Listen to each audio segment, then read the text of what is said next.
Hi everybody, it's Christina. Welcome to day 4 of the Coming Out of the Broom Closet free 5-day challenge.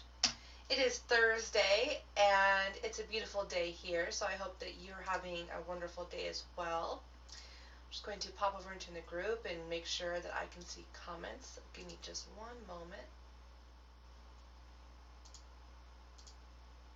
Today we're going to be talking all about psychic protection. And we're really going to keep it practical. It's not going to be too woo-woo. Hi Rachel, good to see you. Hi Brandy, good to see you. All right. Hi Susan, good to see you. I'm glad everybody's making it in okay. And everybody's been going strong with the daily prompts. That's awesome. I just got through Broom Closet 2, so I am slowly working through Broom Closet 3 at this time. Hi Catherine, good to see you. Happy Thursday. I hope you're doing well. So we're going to talk about psychic protection today, and it's really going to be more practical based. It's going to be more rooted in the reality that we kind of face every day as spiritual entrepreneurs.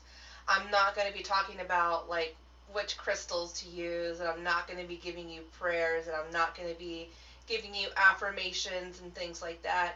I will be giving you a full moon house cleansing gift. It's a PDF that I have.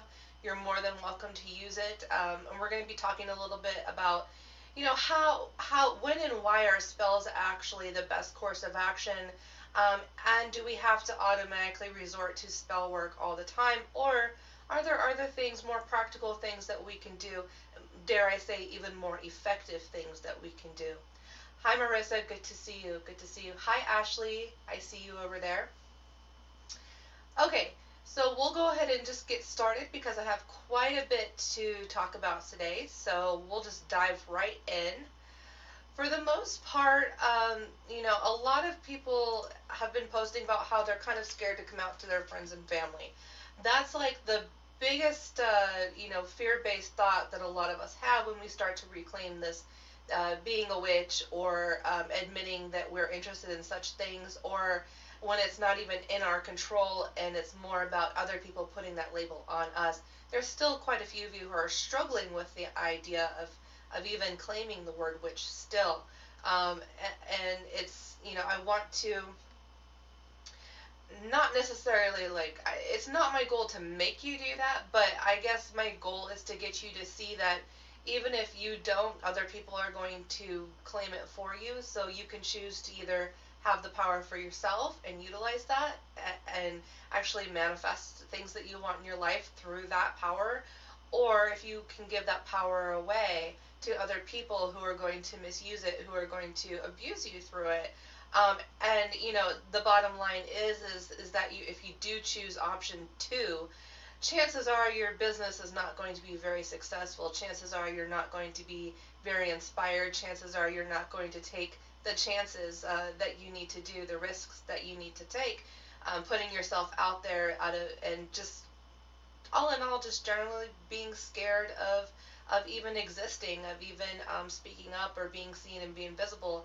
And I can tell you right now that being visible, being consistent and being visible are like the two things that if you can't get a handle on those two things, I can tell you right now that your business is just not going to take off. You're not going to move past that $100, $200 a month. You're definitely not going to replace your income. You're not going to achieve any sort of financial independence if you can't get a hold of those two things.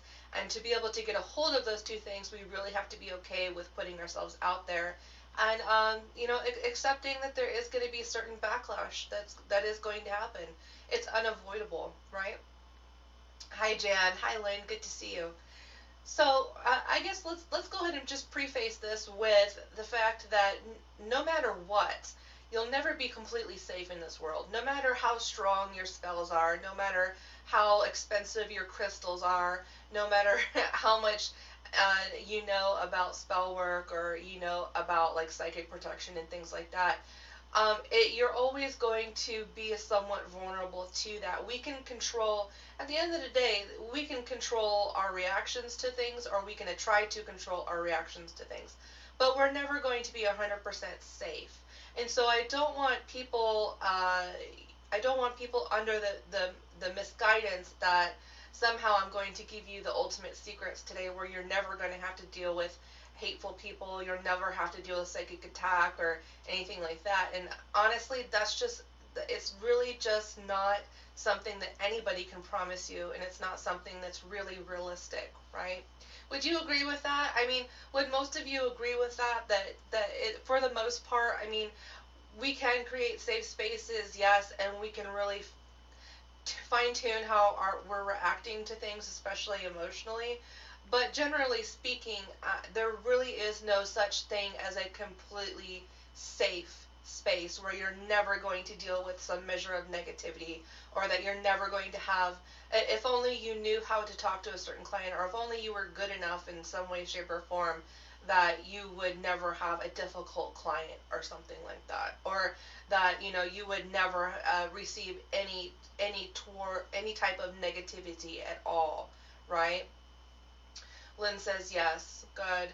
Rachel says, oh yeah, magic can be safe and fine-tuned, but it shouldn't be a crutch. Yep. Ashley says, been having some guilt and shame issues around the word witch and being visible. Yeah, you're not alone, Ashley. You're not alone. That is pretty much every single person in this group, in some degree of that. So you are in good company. Jan says, yes, absolutely. Okay. Susan says, yeah, it's going to happen. The only thing you can truly control is how you react. Absolutely.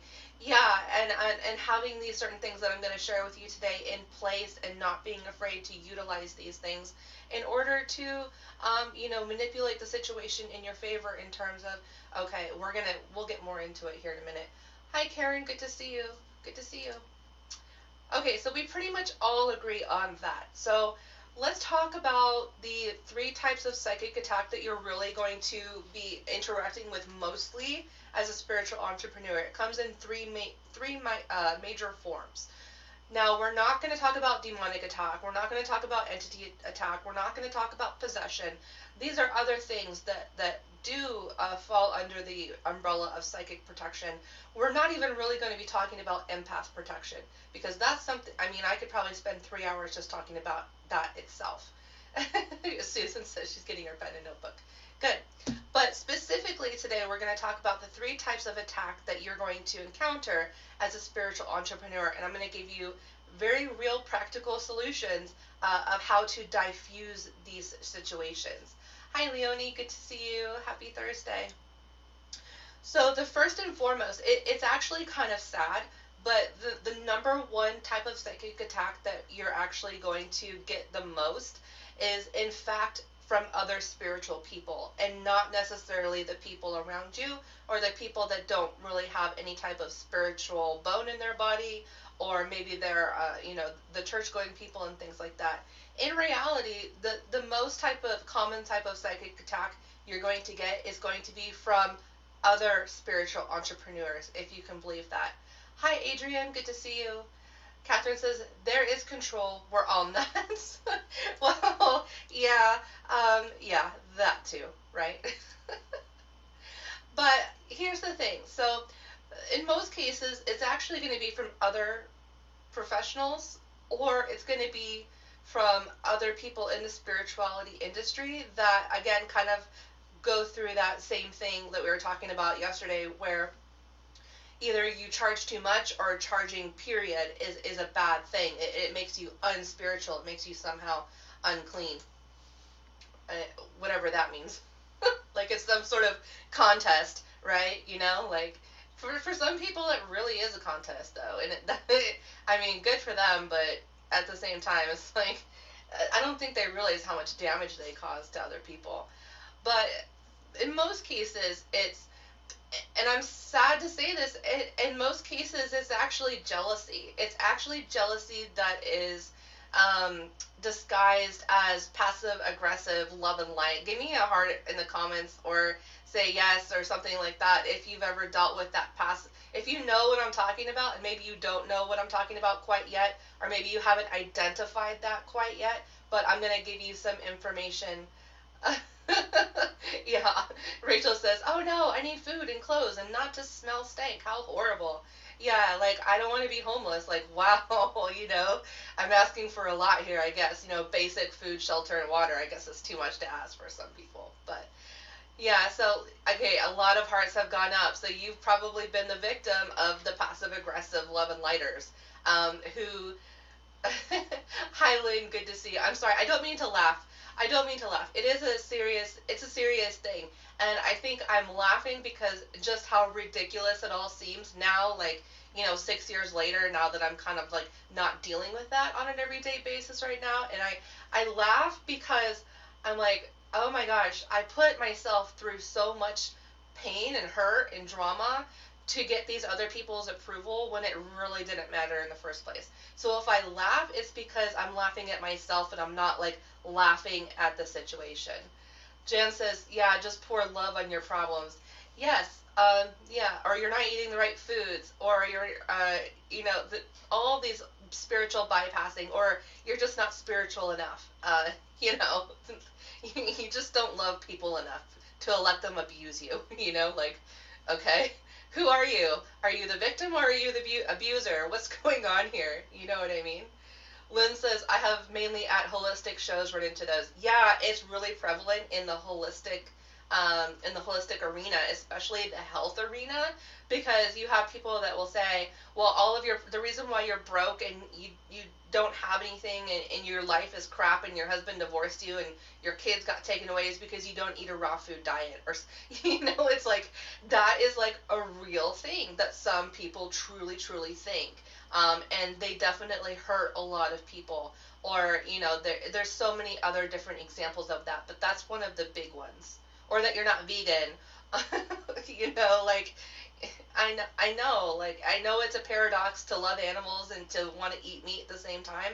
I spent like 2 years doing the whole raw vegan thing, and it just didn't work out for me. It doesn't mean I don't love my animals, and it doesn't mean I don't want, it doesn't mean that I don't want a safer environment for animals and better practices, but it doesn't mean that I have to, it doesn't mean that I'm a bad person because I'm not a vegan.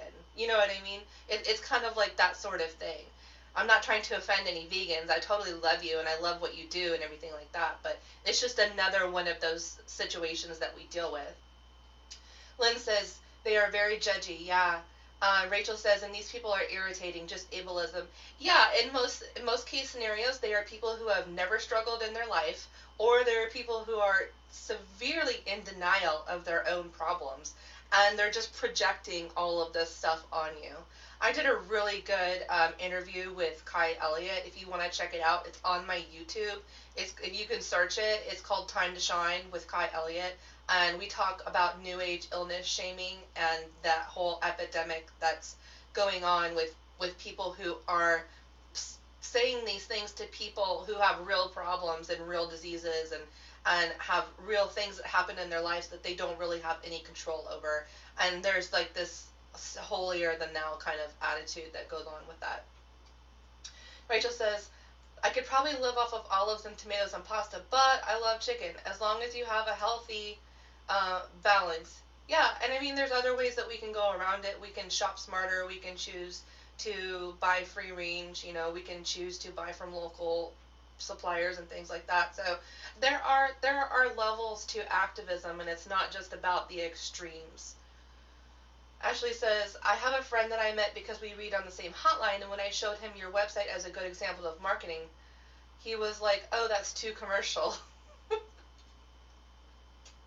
Yeah, oh well, like, he just doesn't get it. And that's okay. That's perfectly okay. It's alright.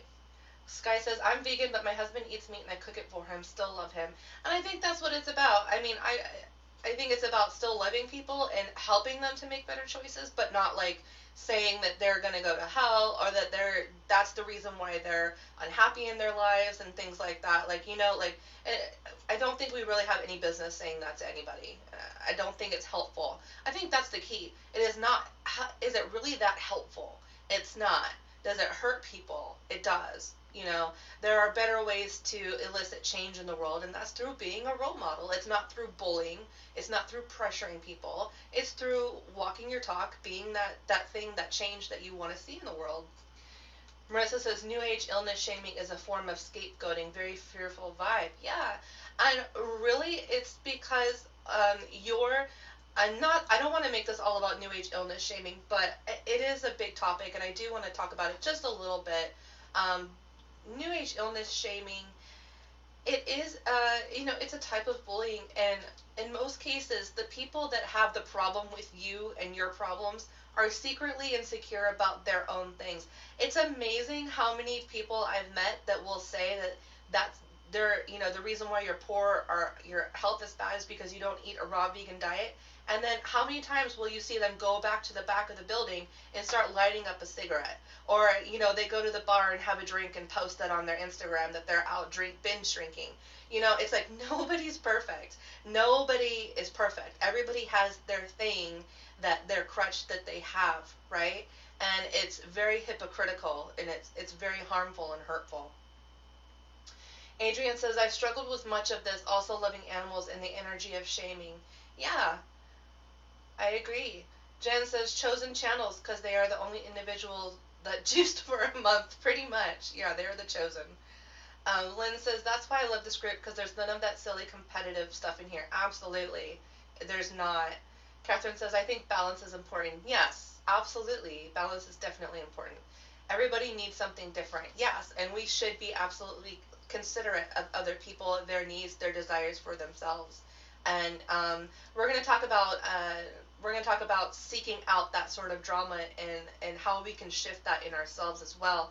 Because positively, I know for a fact there's things that I do that are probably aggressive things that I maybe should back off a little bit on, and I know that there's things that pretty much everybody has about themselves, their personality, that is possibly harming others without the intending to do so. So I'm not trying to change anybody's behavior today. That would be hypocritical as well. But what I just want to do is I want to give you some considerations. I want you to think about some of the things, some of the situations that you've been in, some of the interactions that you've had with other people, and I want you to ask yourself, can we do better? That's what it's about, is can we do better? Okay.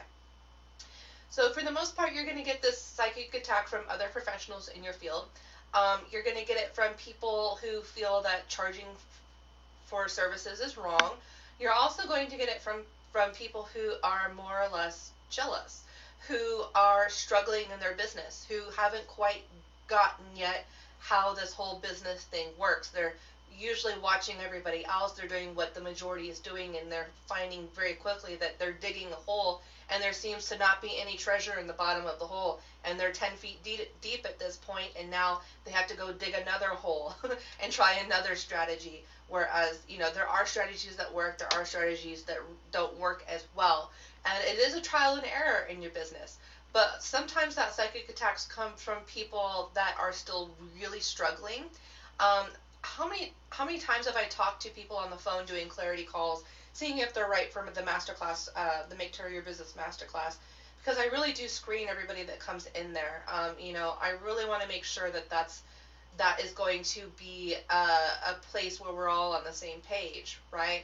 And how many times have I talked to people when I simply ask them, what are you struggling with right now? That's the first question I always ask. What are you struggling with right now? And for the most part, it's people who are struggling to make anything. They're struggling to make $25 or $50 a day, which is not really that hard to do. It's not. You can get on the psychic hotlines if you want to go through that training. It's on my YouTube.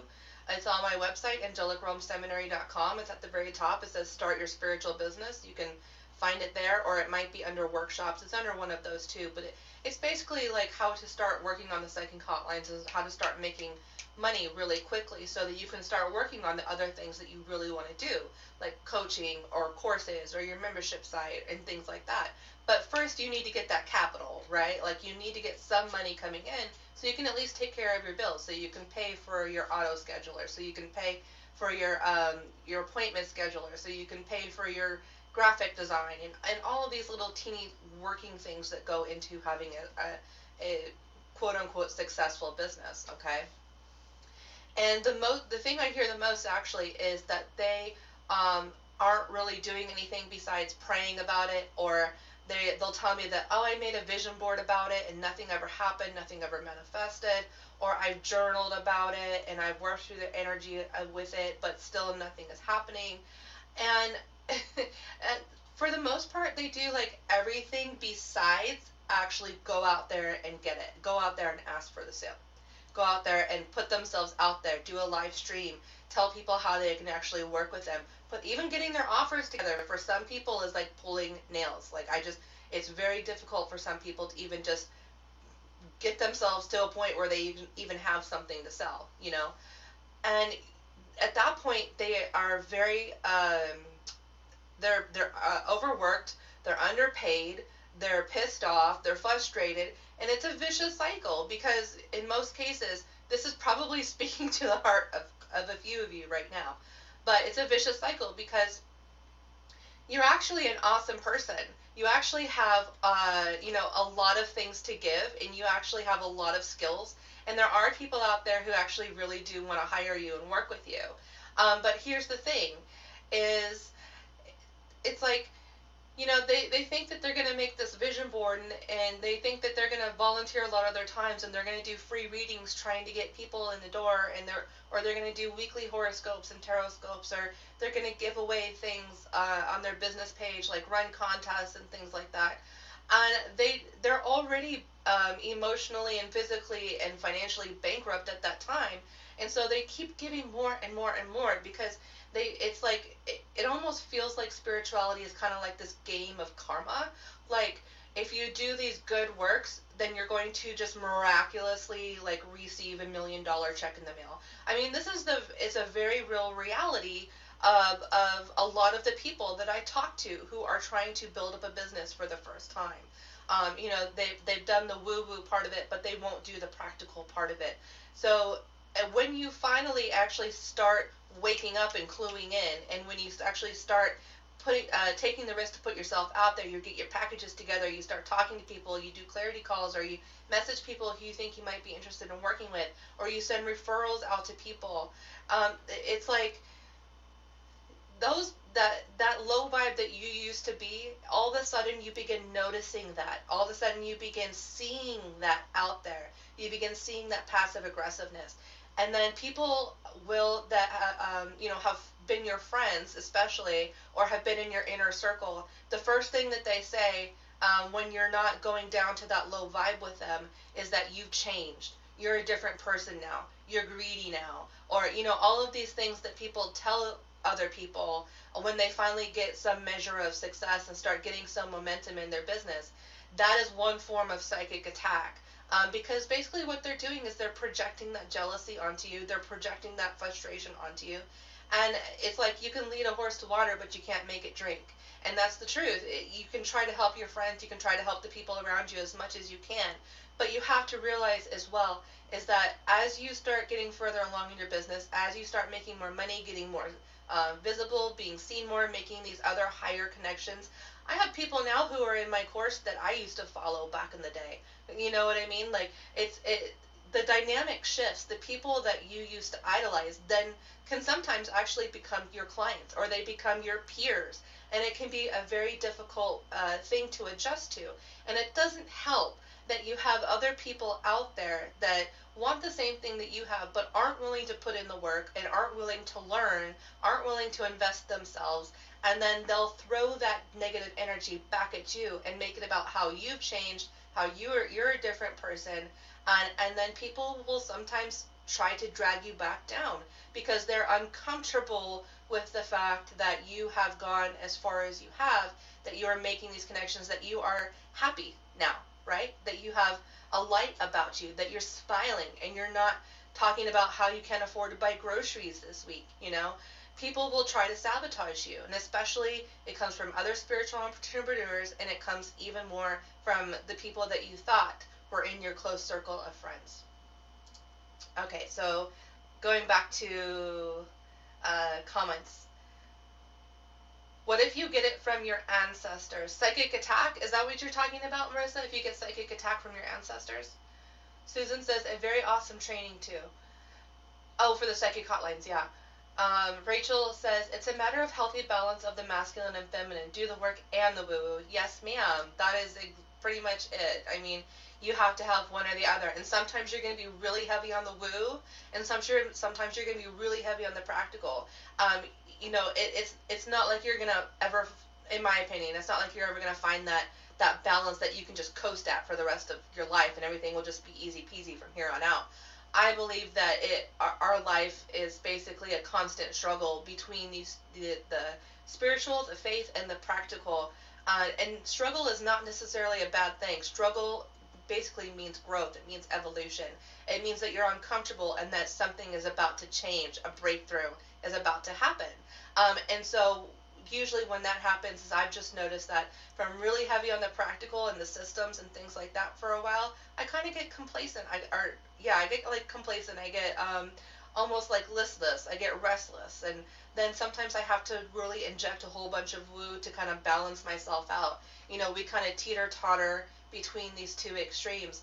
But Rachel's absolutely right. You have to have some sort of balance. You can't just create a vision board. You can't just do a spell. You can't just pray about it. You can't, just do the spiritual side of it and expect something to actually happen. You have to be able to get uncomfortable. And a lot of psychic attack, in my opinion, is this uncomfortableness with negativity and like the whole spiritual bypassing that kind of happens with that.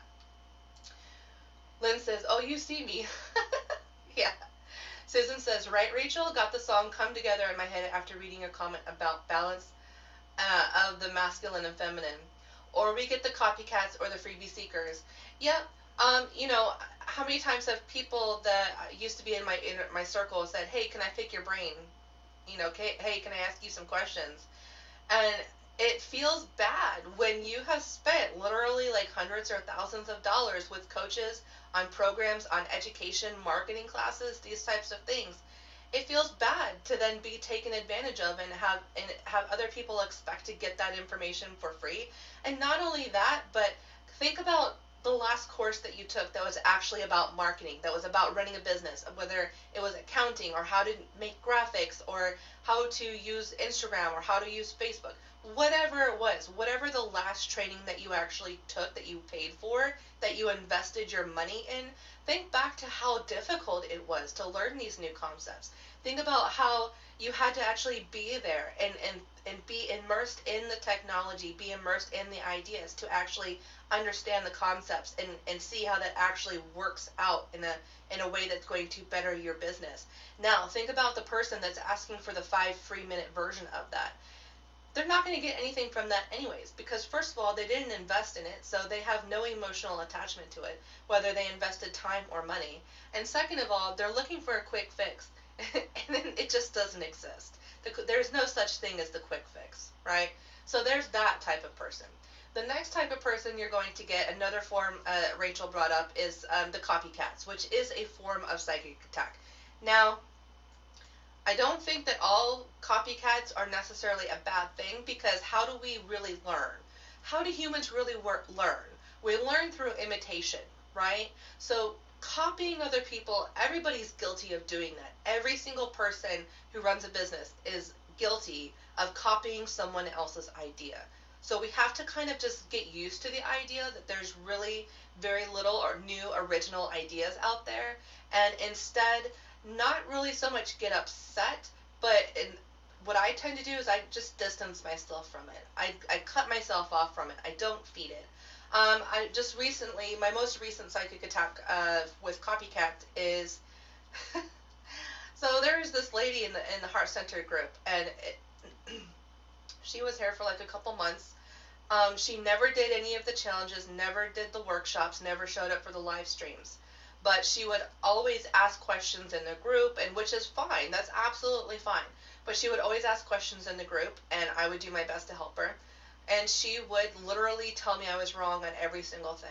She would argue with me. She would tell me that I was wrong, that she doesn't agree with that, and that basically I don't know what the heck I'm talking about. And it finally got to the point where she did this, like 7-10 times. And I got to the point where I'm like, why are you even here? You know, like, what are you even getting out of this? And so I called her out on it. And then we had a discussion about it, and, I think we kind of made some headway there. I'm like, you really need to start coming to the trainings and things like that, because the energy that you're putting into the group is not constructive. And then the next time I went to actually pitch the master class, she wrote this whole dissertation about why it was a waste of money, even though she had been asking people to give it to her for free in the masterclass. She had been trying to manipulate masterclass students into giving her their login information. And then I finally kicked her out, banned her completely. And now I just found out that she started a new group that is basically a copycat of my group. It's basically named the same thing, has the same theme days, and now she's trying to do this. And I have people everywhere, but I did ask someone about how that group was going, because, she was in it. And she said that actually there's nothing even going on. She's not even showing up in her business anymore. She's not even, like, showing up to even run it at all. And it's, like, just, a dead zone.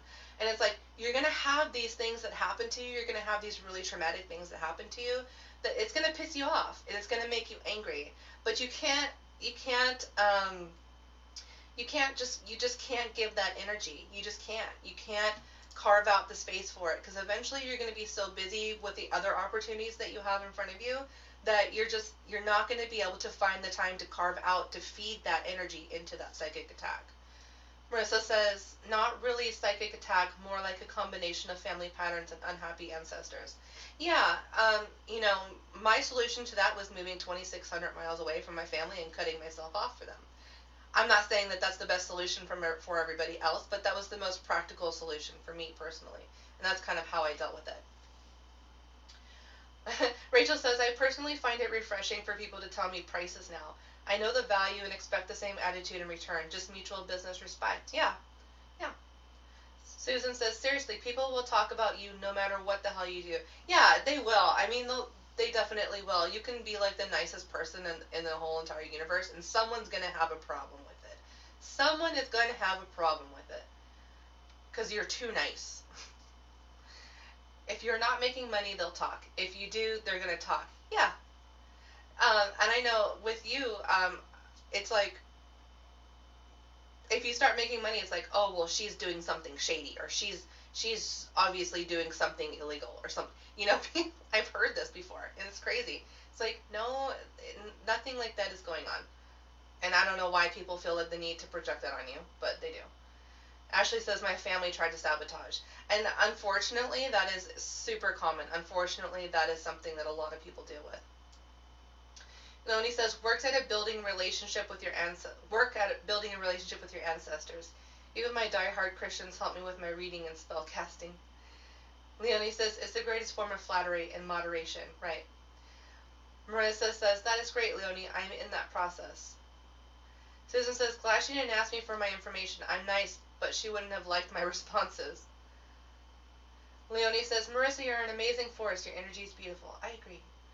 Lynn says, look at us. We are feeding into her energy because we are getting all pissed off. Well, at this time, at this moment, like, it's okay, because this is something that's educational. It's instructional. We kind of have to talk about it. Again, we don't want to get, it's okay to be pissed off. It's okay to be angry. It's okay to want to defend yourself. It's okay to have these emotions. We don't want to turn the emotions off. We just don't want to necessarily stay in that low vibe, because it's almost unavoidable. I mean, I don't know if I don't know if I'll ever be a person that isn't triggered by something in the world, So feeling the feelings is not necessarily a bad thing, and we're going to talk about transmuting those feelings here in a little bit too, and what we can do with that, because we don't want to stop those feelings from happening. We don't want to edit ourselves, we don't want to censor ourselves, but we can choose, do we want to stay there and continue feeding and festering that, or do we want to transmute that to something even better that we can utilize in our business? And I have, and I'll tell you how I've done that. Brandy says, it's a teaching moment. Yes, right. And so money, let's talk about money for just a second, and then we'll move on to the next two types of psychic attack. But let's talk about money real quick, and just about this whole mindset that if you're a good person, you'll naturally get the $1,000,000 in the mail, or you'll finally get the perfect opportunity that you need that's going to solve and answer all your problems. So money itself, we talked about this in the Conquer Your Financial Fears and Become a Money Maven 5-day challenge. That's free. Go view it right after you do this one. I think you'll really, really enjoy it. This challenge itself will be a really great lead-in to that challenge. So something I talk about a lot in that challenge is the fact that money is neutral. Money doesn't actually care if you deserve it or not. Money doesn't really care if you're a good person or not. Money itself is not intelligent. It's neutral. It's a neutral energy. Money goes where it flows. That's it. It's not about if you are 1,000 points on your spiritual karma or 10 million points on your spiritual karma. If that was the truth, let's just think about this logically for a second. If that was the truth, why do mafia people have lots of money? Why do corrupt people why are corrupt people rich? Why are drug dealers rich? Why are slave traders rich? Okay? So let's just think about that. If money really cared if you deserved it or not, wouldn't we have a different reflection in our reality of that, right? So it's not so much about money, that people deserve money or they don't. People do deserve money, but it's not a competition. That it's not a spiritual competition over your worthiness to make money and to have money. Susan says, right, allow yourself to feel that energy, but don't live there far too long. Right, that's exactly it. Rachel says, money's just energy, like a telephone call. Yeah, it's just a connection. It really is. And it's interesting because, money is out there, right? I mean, whether you think you deserve it or not, it's out there floating around. There's lots of it. We're not and it gets printed all the time. It's not something that is in difficult supply. It's literally just something that is made up to represent something else, which is time and energy. Money itself, it's just something made up. It's imaginary. It's real, but it's not real, right? And so when we think about it that way, there's more than enough out there for everybody. But the secret really is again, it kind of goes back to it ties in with what I'm saying about how you have to actually ask for it. What we do is we create the energetic container for the money to flow to us. And we do this through working on our self-confidence, through really honing our craft, really making sure that we're dedicated to being really good at one thing. This is another thing that I see people do as well, is they'll try to do one spiritual modality and try to run it as a business for a little while and not really get anywhere. Then they'll hop around from modality to modality to modality. And all the while, they just basically stay a jack of all trades. And all of those, they never really give themselves the opportunity to become really good at something. And people want to hire, the people that have the money want to hire the people that are really good at whatever they do. How many times have you called around 5 different places to make sure that you're talking to someone who can actually fix your car and can diagnose what's going on, and that you're not spending a whole bunch of money on this car place that's just going to jack you around? When I take my car in, I go to the dealership. Yeah, it's going to cost double the price, but I know that they are trained, that exclusive to that specific, model of car, and that I'm going to get the best possible job possible, right? So it's the same way with spiritual modalities. People want to know that you're actually good at what you do. They want to know that you're going to be able to get the results for them that they are desiring to get. And so what we have to do is we have to develop a brand. Number one, we have to really hone our skills. We have to develop a brand that is also really authentic to us. If we're out there being copycats, which again, nothing really wrong with being a copycat, that's how you learn. But when you are building up your brand, and you're doing it in such a way that is authentic to you and to what you like, because there's nothing worse than putting out a brand image out there and then getting your first client who's actually disappointed because you're not living up to those expectations.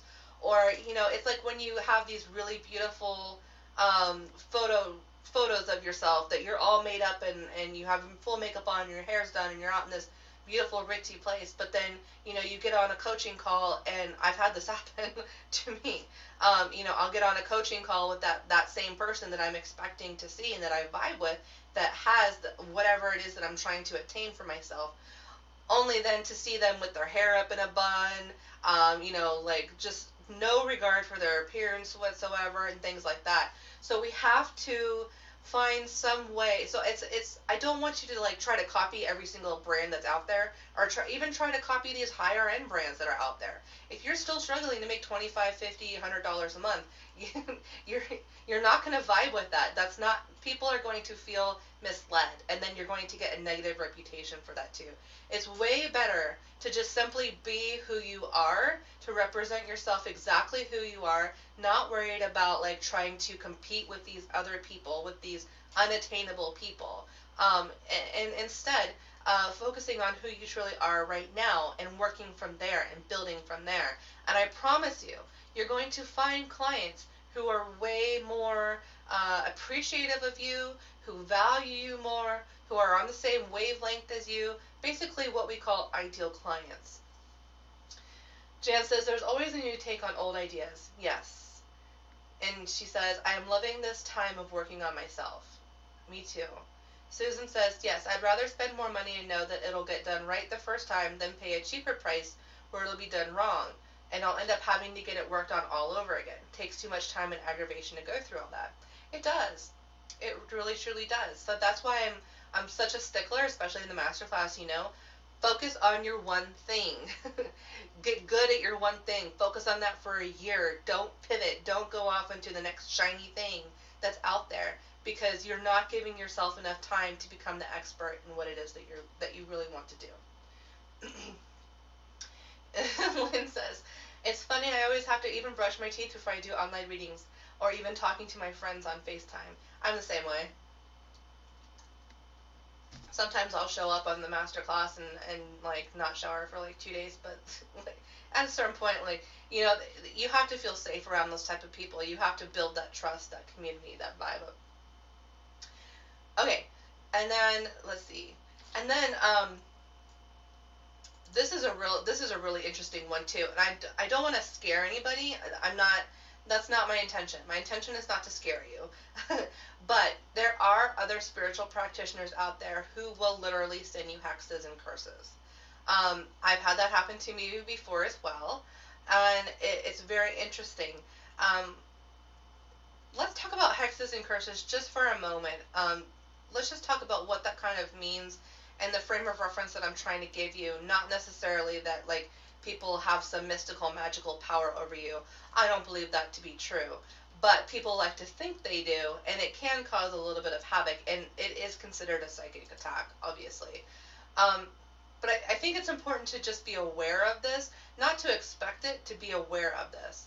And a lot of it's psychologically based. A lot of it is a scare tactic just to freak you out, right? Especially if it gets back around to you. And it's mostly the people that are like very vocal about it that you don't even have to worry about, because in most cases, if you've ever done any type of gray magic, or if you've ever actually done a hex or a curse on someone, then the first rule is that you don't really talk about it. You don't talk about it. So the people that do throw that around where I'm going to curse you, I'm going to hex you, like, this is a real thing. It happens in our community. And it's interesting because that that if they have to tell you that they're going to do it, that they're probably not going to have much effect on your life. And that already, you can call their bluff on that, because it's just a scare tactic. Adrian says, how do you know if someone is sending that energy to you, hex and whatnot? That's a very good question. I'm going to talk about that here in just a moment. Ashley says, geez, I need to be more aware. Yeah, you'll become more aware of this. I promise that you will. You'll see this. You'll see it happen. And basically what it is it's a psych out. They're just trying to freak you out. They're just trying to rattle you. And for me personally, one of the way that I actually combat this psych out, and I'm not saying that like you're actually going to be cursed or anything like that. I'm not saying that those spells actually work. I'm just talking in terms of like they're just trying to freak you out. They're just trying to, um, make you less confident. They're just trying to give you something to worry about, right? So what I do psychologically is I do a full moon cleansing every single month. And I will send that gift to you. It's a PDF that I have. I will send it to you. But what I do is I do a full house cleansing. I use citrus oils and like Florida water or some other type of spiritual cleansing type of water or cologne. And I'll do that. And I will go through my house and I will clean it. I'll get rid of all the clutter. I'll get rid of things that I don't really want to keep anymore, that sort of thing. Wash the floors, open up the windows, get the sunshine in. Anything that I can do to make my environment more pleasant. And I feel like sometimes one of the ways that we can tell if we do have a hex or curse on us is if we, which may be sent from someone or maybe not. It's very difficult to actually identify if you are cursed or not cursed, or if someone is actually sending you that negative energy. It's very difficult to identify if that is actually happening. So to be more proactive about it, if you begin to feel like, for example, if I begin to feel like I'm on a bad string of luck, like something breaks or multiple things break, or everybody I know in my household is sick for a period of time, or just these things that happen right one after the other after the other after the other. It's like you get to a point when you're like, can't I just get a break? That's usually the point at which I say, okay, either I'm empathing negative energy off something else which is affecting me, and I'm manipulating my environment through psychokinesis, which I can do that, and we can all do that actually. And so I'm manifesting this because I'm tired, or I'm stressed out, or I'm neglecting my body. I'm effectively cursing myself. Or if I can say, no, I've been eating healthy, I've been getting enough sleep, I've felt all right, it's just these things are happening to me, then the next logical thing is to do a reading on it. And I would actually recommend that you have someone else do the reading on it that you trust. I would not do the reading on it yourself because you're just going to freak yourself out further. And it's just not going to be a very clear reading because you have this expectation that this is already happening. And I believe also through psychokinesis you can influence a reading that way. Or you can see things that in the cards that are not necessarily true, but your psyche is influencing the context of that specific card for that. So find someone, if you know that it's not you that it's coming from, that you are actually healthy, that you're not tired, you're not doing it to yourself, and that it seems to be like it's something that's really repeating itself very, very, very quickly, then to have a friend do a reading for you. Find someone that you trust. Find a friend that you trust that reads. Ask someone in the Heart Center group.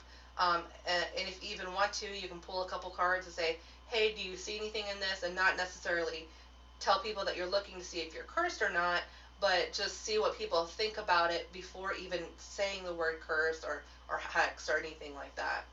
So Leonie says, me in a spiritual bath. Spiritual baths are an excellent way. Rachel has a training on that. She did that for the 12 days of Christmas. Rachel, if you want, I don't know if you're still around, but if you want to go ahead and link that, go ahead and do that. She has a training on that. Marissa says copal and rosemary. Yes, I pretty much in all of the spells that I do, I use a lot of rosemary as well. And copal is very, very good too. So is Palo Santo, excuse me. That's pretty much all in that PDF that I'm going to give you as well. There's more information like that. Sky says, I've been going through a string of bad luck for a while, and I do take care of myself. I would seriously consider this advice. And at that point, you may want to seek a healer. You may want to seek a shaman who does curse removal. Or you may want to buy a book on spiritual cleansing, or how to do your own curse removal, or how to do your own cord cutting and things like that. Because it's not necessarily that someone's always like intentionally sending you negativity, but it can also be that you're just generally picking it up from outside sources. And it could be that you're getting, it from multiple sources at the same time. Rachel says, using bath magic to improve your spiritual practice. Yeah, link us to the video, link us to the training on that if you would.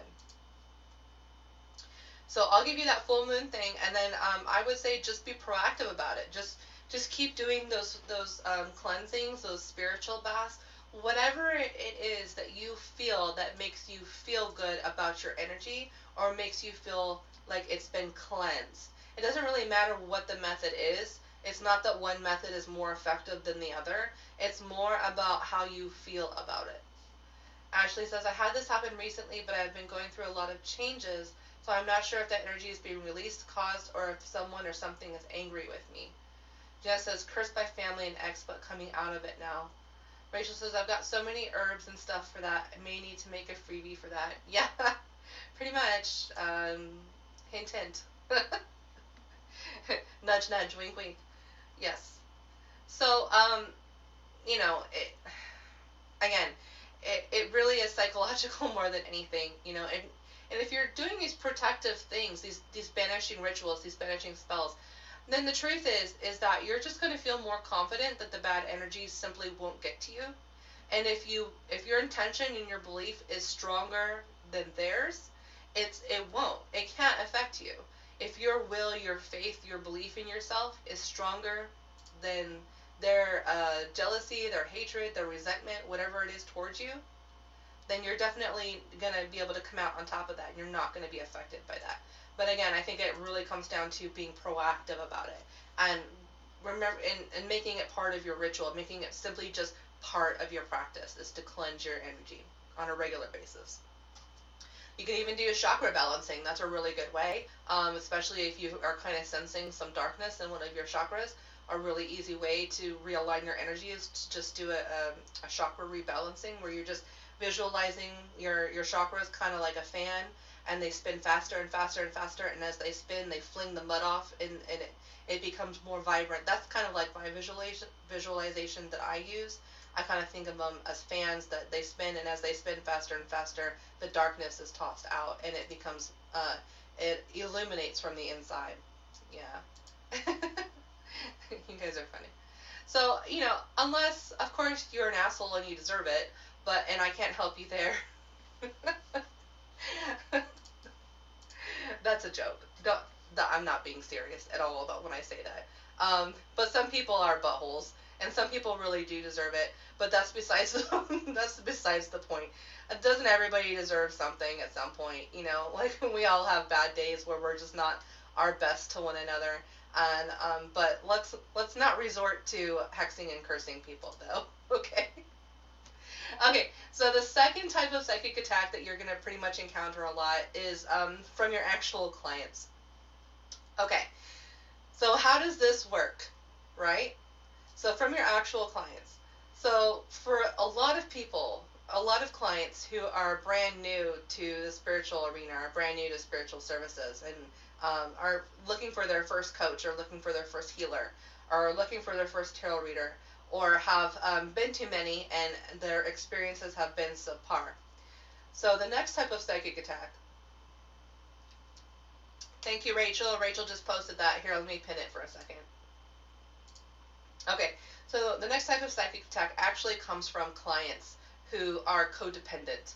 Clients who, for the first time in their lives, especially if you're a very good healer, if you are a very good tarot reader, what you're going to find is that people will become so attached to you. They will just literally latch on to you, and they'll want to know everything about you all the times of the day. They'll want to talk to you about everything, and really what it is for the first time in a lot of these people's lives, it's the first time that they're actually being listened to.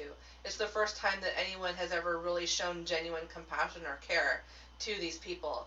And so there's something that they see within that they feel within that it becomes almost kind of like, it almost becomes sort of like this toxic relationship in such that they don't have a respect for boundaries, meaning, you'll have clients that will message you at 2 o'clock in the morning and expect you to be there actually, and they or will expect you to work 14 hours a day, and as long as you get back to them that day, like that's the only thing that matters. It doesn't matter that there's 10 other people before them in line that you're trying to get to that are way more patient and things like that.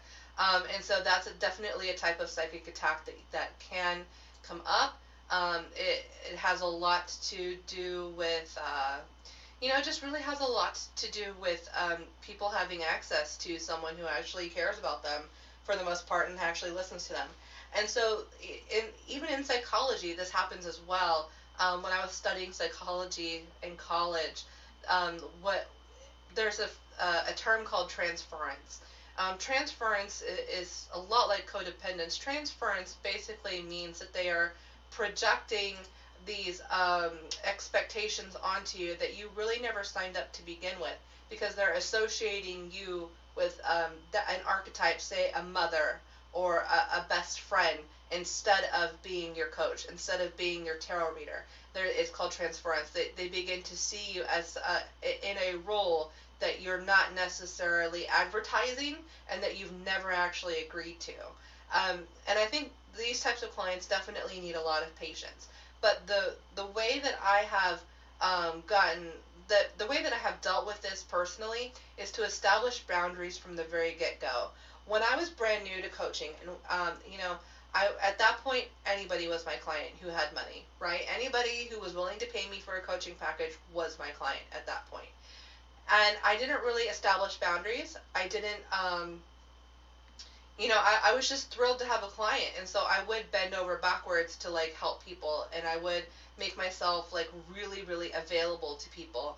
And I wouldn't have discussions about office hours. And I wouldn't talk about when it is appropriate to ask me a question, when it isn't, how long it's going to take for me to get back to you. So in a lot of ways, it was my fault, the way that I experienced this type of psychic attack, because I was not strong and outward and upfront about the boundaries in order to have a healthy relationship with a client. For me, there's nothing worse than a codependent client. I personally, my clients in my coaching practice, the best day that I can ever have is when my coaching client says that they don't need me anymore. It's sad, and it's sad to lose clients, but in the same way, like, I'm not sitting here trying to make people dependent on me for the answers, not trying to make people dependent on me to help them troubleshoot every single little thing. There has to be some sort of independence. There has to be some sort of will there to do better on their own. Otherwise, are we really truly actually helping them, or are we hindering their progress? And for me personally, I could talk about this years later now, 3 or 4 years later now, in retrospect, by coming to my clients' rescue all the time, I was really not doing them any favors. And I found that once I stopped babying my clients, and once I started talking about boundaries right up front, like within the first conversation that we have, before any money is ever even sent to me, it's all about, okay, this is how I work, this is what you can expect, these are my turnaround times, and you build up from there. But you have to teach people how to treat you. That's what it comes down to. Right, Rachel, I'm going to talk about that too, because that is a psychic attack as well. Yes, Lynn says they ask questions even though you said you've just gone to bed. Yeah, they do that. Ashley says, oh my god, I would read for clients even though I knew it, I shouldn't, and that they always ended badly. Yep. I mean, me too. I've done that as well. Rachel says, and that's when my main comes in with, but remember, you're supposed to be the Queen of Cups. Super nurturing, right? And my intuition goes, you need a Queen of Wands right now. Stop it. Rachel says, or you depend on them for monthly stability, and it's hard. Yes. Okay, so that is a form of psychic attack. It's a form of emotional manipulation, financial manipulation. They don't typically know that they're doing it. Again, it's not like clients are trying to be difficult. It's not like they're trying to drive you away from them. It's not like they're trying to get you to fire them. In most cases, we have to empathize and be compassionate and understanding to realize that It really has more to do with their excitement, and they just don't know how to filter or contain that excitement. It's like it's bubbling up and they just can't control it. It's almost impulsive, right? So that's why I say I'm, really talking about boundaries from the very, very, very beginning, and simply just stating what you will and won't accept is the best way, in my opinion, to deal with this sort of psychic attack. And really, when we start feeling resentful towards clients for that type of behavior, it has less to do with them because, again, wisdom, we know we cannot control other people, correct? We can only control ourselves. And in reality, in most cases, I know for myself, usually I'm more upset at myself for allowing this to become an issue, for allowing this to continue, for allowing myself to have been manipulated into this. And when they are your grocery check for the month, it can be very difficult to not feel some sort of obligation to that person. What I can tell you is that in time, it will not be like that.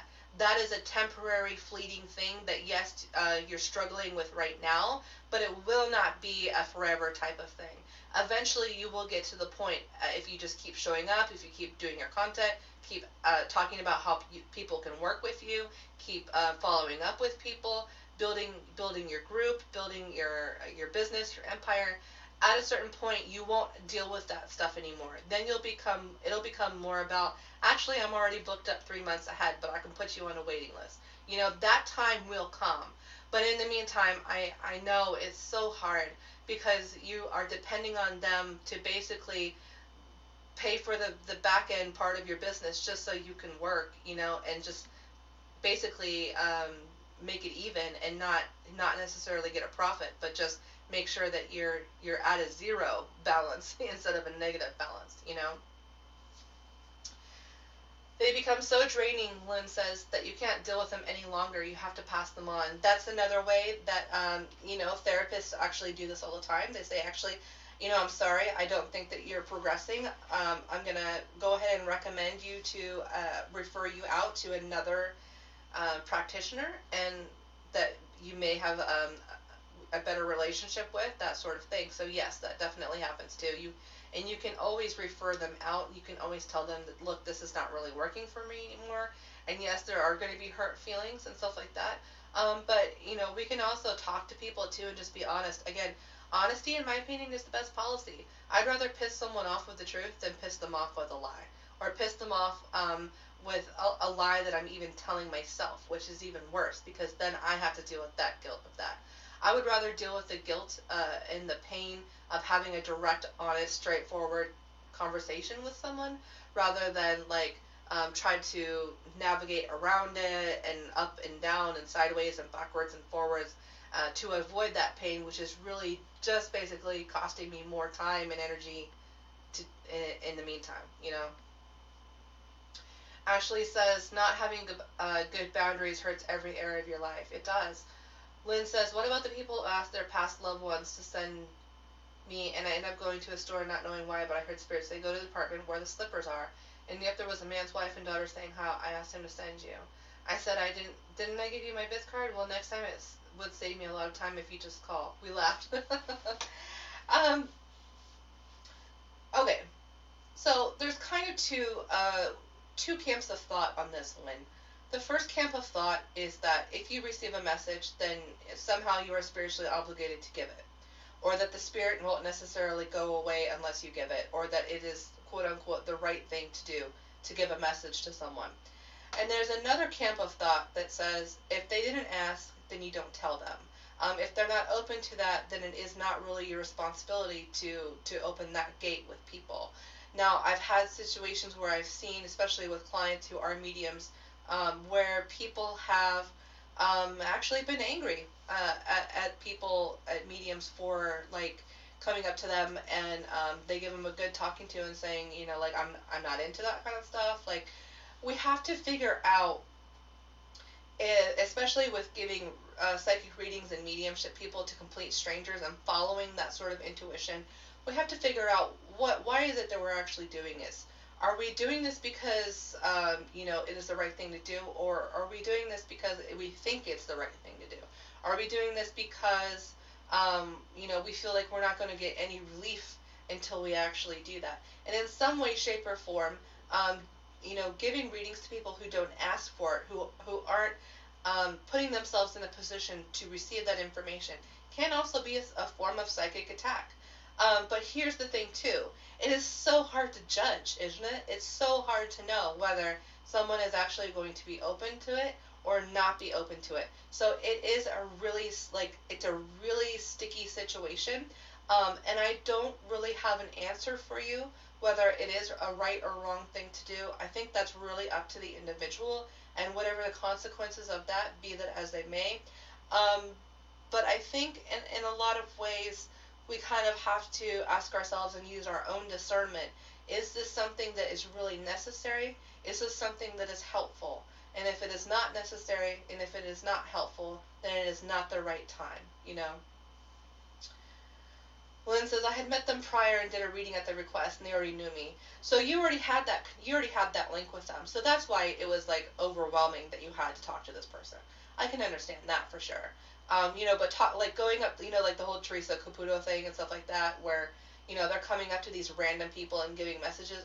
I don't know necessarily that is necessarily the best thing to do. It could be taken as a form of psychic attack if it's a total stranger.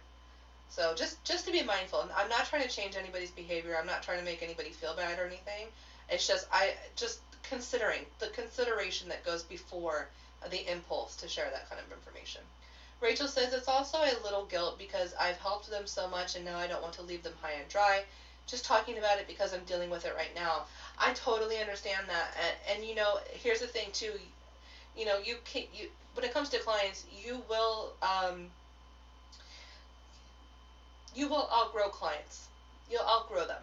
And they won't follow you to the next level. And that can be frustrating. It can be very frustrating because you have the answers. You know that you can help them. You know that they're getting value out of the interaction with you. But it's again that same conversation when you're having with people trying to get them to invest, period. It's almost kind of like the next level of that, where you have to work through those next level blocks with them. You have to work them through that. You have to release content that addresses those next level blocks, and have an honest conversation with them about that. And it can be very difficult. But again, honest conversation, just being honest about it, being straightforward, compassionate, yet direct, and saying, look, I can get you, especially if it's someone who, I have this happen a lot, or I used to, especially when I was around the $25 reading mark or the $45 reading mark or something. Now I won't even get my cards out for less than $100 unless I'm doing a reading, on webcam with you guys, or doing cards or something like that. But I won't even shuffle my cards for less than $100 because at this point, it's I realized I realized that the people that tend to turn abusive, and it's not all clients, by the way. You will have wonderful, beautiful, awesome, understanding, compassionate clients. That will actually be the majority of it. But it just seems like when you get that one client that really just doesn't seem to get it, they're not getting on board. It seems like all of your other clients can kind of be that way, but it's really not. It's just that one person that you're kind of dealing with, and it's causing pain, so it's more noticeable. Our attention goes to where the pain is, right?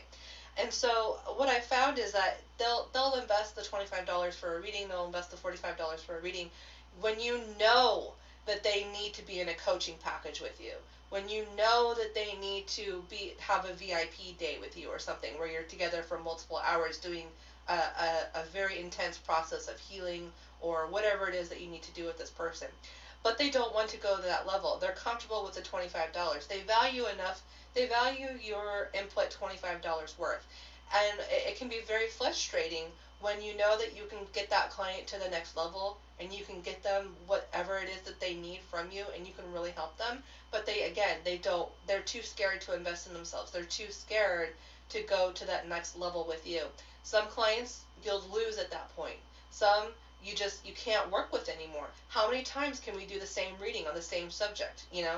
How many times can I tell you the same exact thing that I told you in the last 3 or 4 readings? At a certain point, you can definitely outgrow people. That is it's an unfortunate thing, but it does happen. Right, and Rachel says when they flip and message me at 14 times at 2 a.m. Yep. Marissa says most of my tarot people did not follow me to dream work, but some did. Yep. Yeah, and that's when I first created my first courses, when I was having people that were asking for that sort of information from me. Like, how can I balance my chakras? How can I develop my own abilities? How can I read cards? And they would expect me to give that information to them for free. And they wouldn't go into a coaching package with me to get that information. So at that point, I just created a course that went over that, and they could study it at their own speed. And if they wanted to put the work into it and get the value out of it, they could. But in most case scenario, not a lot of them did, but the ones who did are doing awesome now. A lot of the ones who did are actually professionals now. They were my first beta testers for Make Tarot Your Business 2 years ago. At this point, so focus. I think avoiding psychic attack in that regard comes down to a lot of focusing on who you can really help, focusing on who really does value you, and not worrying so much about the people that are, unfortunately, some will just have to be left behind. Some just won't follow you to the next level. And it's okay. It's alright if they don't. But, I do understand. It is it's very frustrating when they won't. And it does feel bad. It feels bad. That's what psychic attack is, just really just feeling bad about yourself and feeling bad about your abilities. So boundaries are really, really important. And then the third type of psychic attack, this is the least common, but this is what you're going to deal with as well, especially with family and your inner circle. You're going to find that the third type of psychic attack as a spiritual business owner comes from people who have nothing to do with your business, very rarely have anything to do with you, but for whatever reason they're on their high horse and they've got to tell you scripture, or they've got to tell you that you're going to hell, or for whatever reason they feel like they've got to save your soul. That is a form of psychic attack because it is unwanted psychic energy, right? It's unwanted spiritual energy.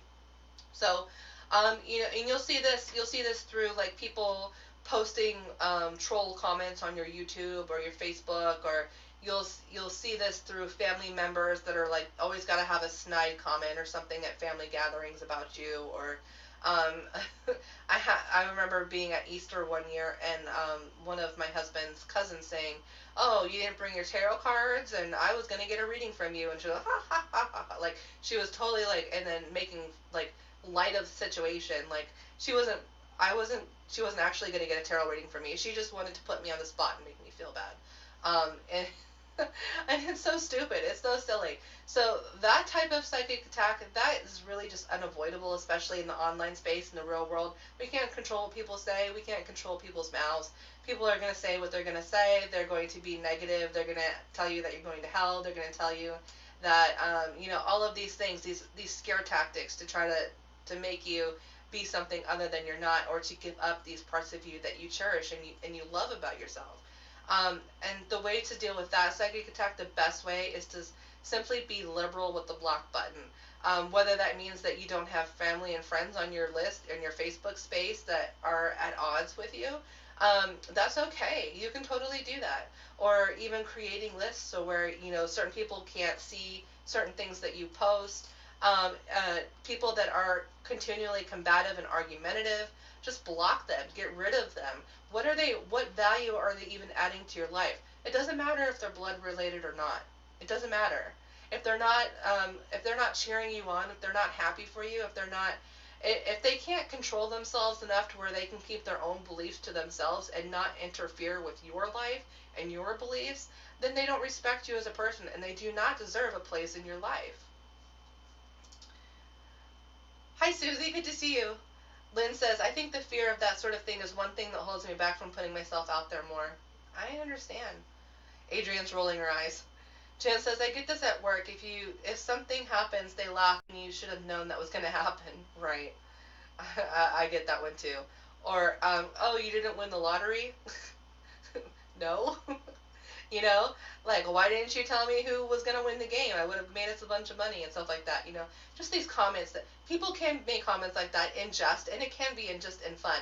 But you will know when someone is being nasty, because you will feel it. You'll be able to empath that energy. So that's not to say anybody who makes a joke or something like that has bad intentions or is trying to make you feel bad or is psychic attacking you. But you will know when that, you will know, because there will be like a sarcasm to it, there will be a passive aggressiveness to it, and it'll make you go, it'll be like, what did they just say? You know, like, did they really just say that to me? And it'll be kind of like that shock factor. That's how you know that someone is actually throwing shade at you and not just being funny, not just being silly with you. Because we don't want to turn everybody who, you know, we don't want to turn people into enemies, right? We don't want to walk around with a chip on our shoulder either, and we don't want to be special snowflakes either who can't get who don't allow themselves to be ridiculed in some way. Humor is one of the forefronts of having a successful life and a successful business. If you can't laugh at yourself once in a while and you can't laugh at other people with them once in a while, then your life is really devoid of a lot of happiness and a lot of silliness that could make it a whole lot better. But it's about using that discernment. Are they just laughing with me, or are we just having a jest? Are we bonding? Are we just having a little bit a back and forth, you know? Or are we actually being mean to one another and nasty and trying to put one another down, you know? And it definitely feels a different way. Rachel says, and that's specifically one of the reasons why I learned palmistry, for when I have somebody that wants to try that and I have no cards. Yeah. So the best thing that you can do is just you know, if someone's trying to be like that, one of the best things that you can do is just, like, be open about it. Like, can we talk about it? Like, what do you think? And if they start being angry or, like, they start being argumentative about it, you can tell when someone is actually genuinely interested and is willing to, like, have a conversation with you about it. And you can tell when they're just being buttholes about it, you know? So choose wisely. Use that discernment. Susan says, so far, fresh out of the closet for a month, they're all, tell me if I'm going to win the lottery, and do that laugh. And I've been going, actually, that's not how I read tarot. And I go into a lecture about how I work with it. Yeah, isn't that an awesome way to get back at people? It's just, actually, it works like this. And, you know, like, then they just kind of leave. Then they just kind of, like, they're like, oh, I don't know if I want to go through that whole spiel again. I don't know if I want to set her off again to where she's actually going to school me on this. And so they'll just kind of shut up. You know, that's kind of like what's going on in a interaction that's person to person. In the online space, just block them. Get rid of them. Who cares? Who cares if you get written out of the will? Who cares? Don't let people manipulate you with their money. Who cares if you don't get invited to Christmas dinner? Don't let people manipulate you emotionally like that. Have a badass Christmas dinner at your house. Have a badass Yule dinner at your house. Invite your pagan friends. Go to a pagan potluck. I'm sure there's one in your community somewhere, right? Go to the homeless shelters, serve soup, and you know, things like that. I know as humans that we're so communal and that we really want the approval of our peers. We really want the approval of our family. And a lot of us are so scared of what that might mean if we don't have that. But ask yourself, when you do hang out with these people, when you do go to these family functions and things like that, are you truly happy? Are they really adding value to your life? Are you really getting anything out of this? Or are you just showing up for the sake of showing up? Are you just being there for the sake of being there because you feel you know, obligated to be there through that? And nobody is obligated to do that. There's nothing wrong with you know, choosing to remove yourself from situations that you know are going to incite anger, that are going to incite misunderstandings and arguments and bad feelings and shame and guilt and resentment. It's okay to not put yourself in those positions. It's okay to give yourself permission for that.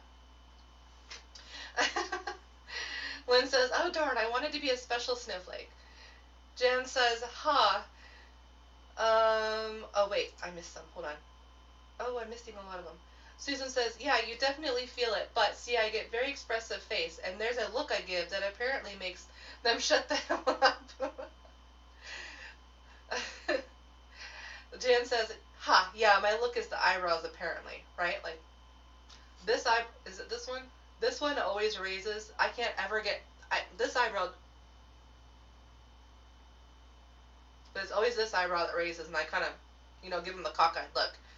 The crazy eyes also works very well too. Sky says, my mother-in-law says passive-aggressive things about how people have to love Jesus to go to heaven and such all the time. I don't care, but it gives me a bad feeling. Yeah. Yep. I'm sad that I don't really have a really good relationship with my husband's mother.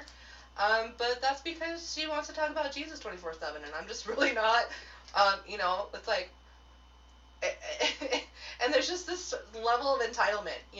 There's this level of entitlement. Like, they expect you to just sit there and listen to Jesus, but if you wanted to sit there and talk about tarot cards for 2 hours, it'd be like, no, that would be a big problem. Like, that would be, like, catastrophic.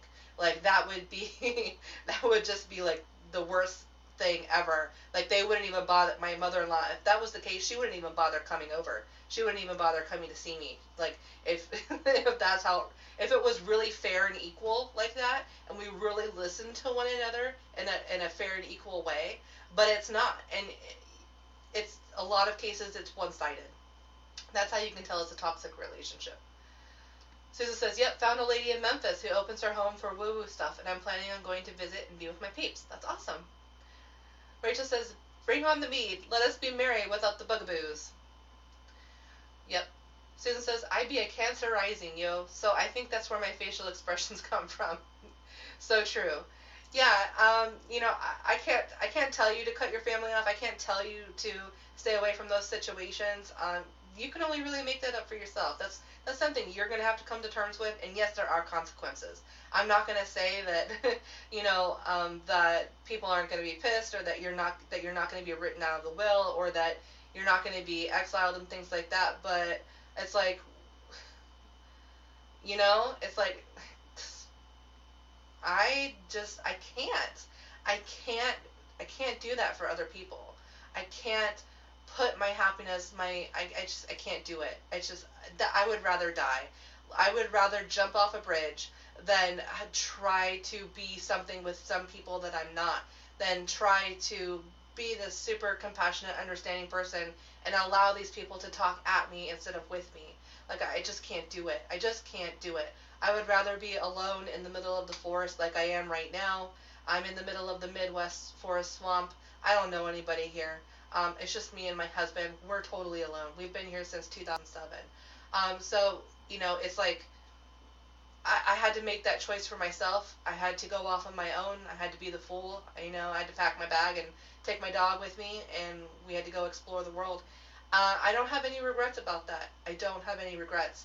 And it was hard. It was hard in the beginning because, you miss, in a lot of ways, I think that I personally missed the idea, the fantasy of what it could have been if I would have, been willing to stick it out and to allow myself to be indoctrinated into that type of culture and environment. I think in a lot of cases, we miss what it could have been if it would have worked out, and not necessarily what it was that we actually missed. In a lot of ways, my grandmother, I talk about this a lot too. My grandmother was a medium. She had she was medium for like all her life, and then all of a sudden, she found out she was terminally ill, and she began a conversion to Christianity. And it then became where she was asking me to do tarot readings and mediumship readings and stuff like that with her all the time. Like, that was our special bond. That was something that we actually bonded over. And she showed me how to use a Ouija board. And anytime I had called her when she was terminally ill, it broke my heart. It really broke my heart. She would tell me that, I was going to hell and I need to repent, and Jesus is the way, the light, the only thing that matters in the world. It's because she was projecting that onto me because she was found out she was terminally ill, and she was going to die within the next couple years, right? And it became a matter of this person that I loved so much, that I had such a good relationship with, even though she was not a perfect person. I mean, she was an alcoholic as well, and so I didn't know if I was going to get nice grandma or evil grandma, just depending on the situation, depending on the time of day, the day of the week. If she got her food stamps and things like that to buy vodka. But it's hard, but you can't. What you have to realize is that you are here right now. Your life is finite. You will die someday. at some point your health will fail you. At some point, things, as good as your life is right now, it will not always be that good. And so I think what I'm trying to say is that, is it really worth putting yourself through that? Is it really worth hanging on to these ties? Is it worth it? For me, it wasn't, but that's a decision that I had to make for myself.